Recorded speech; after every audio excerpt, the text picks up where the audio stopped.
आपका शुभ नाम है? राम प्रसाद दशरथ प्रसाद शर्मा। बैठिए बैठिए। धन्यवाद सर। सुनील गावस्कर के बारे में आपका क्या ख्याल है? सुनील गावस्कर? हाँ हाँ, क्रिकेट के मशहूर खिलाड़ी। क्षमा चाहता हूँ सर, क्रिकेट के विषय में मेरा ज्ञान बहुत कम है।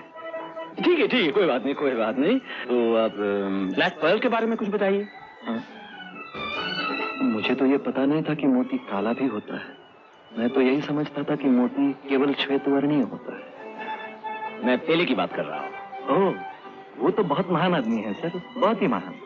अच्छा हाँ, उनकी महानता के बारे में कुछ बताइए। Per capita income of the backward tribes of Maharashtra पर उनका शोध ग्रंथ पढ़ने योग्य है सर।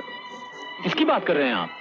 रेले सर, प्रोफेसर रेले, प्रसिद्ध अर्थशास्त्री। नहीं, मैं पेले की बात कर रहा हूँ। PELE, Pele, the famous football player. Oh हाँ, कुछ दिन पहले समाचार पत्र में पढ़ा अवश्य था कि कलकत्ता में 30-40 हजार पागल उनका दर्शन करने आधी रात दमदम एयरपोर्ट पहुंच गए थे।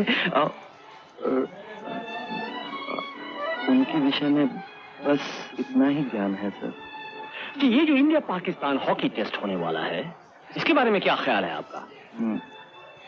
मुझे आज्ञा दीजिए सर। क्यों क्या हुआ? अपने विषय के सिवा दूसरे विषयों के बारे में मेरी कोई जानकारी नहीं है sir.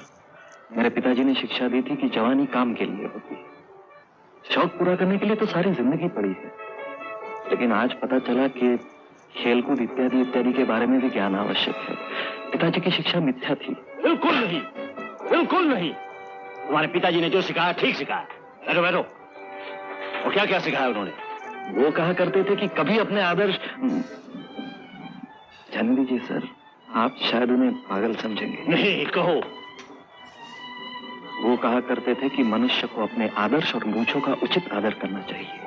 मुस्ताश is the mirror of human soul and mind. मूंछ तो मन का दर्पण है। लाख रुपए की बात है। बेटा, मैं तो कहता हूँ जिसके पास मूंछ नहीं उसके पास मन ही नहीं है। तुम्हें सचमुच एक आदर्श शिक्षा मिली है। जरा ये बैलेंस शीट देखो।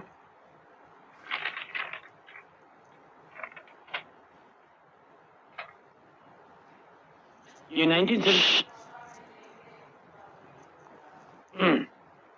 ये किस घावड़ में बनाई है सर? ये आदमी तो बिल्कुल डफर है। ये मैंने बनाई है। मैं क्षमा चाहता हूँ सर, लेकिन ये गलत है। वो मुझे मालूम है। मैं सिर्फ देखना चाहता था कि तुम्हें कितना मालूम है। मैं तुमसे बहुत खुश हूँ। I am very proud of you my boy. सुनो, कल से तुम काम पर आ जाओ।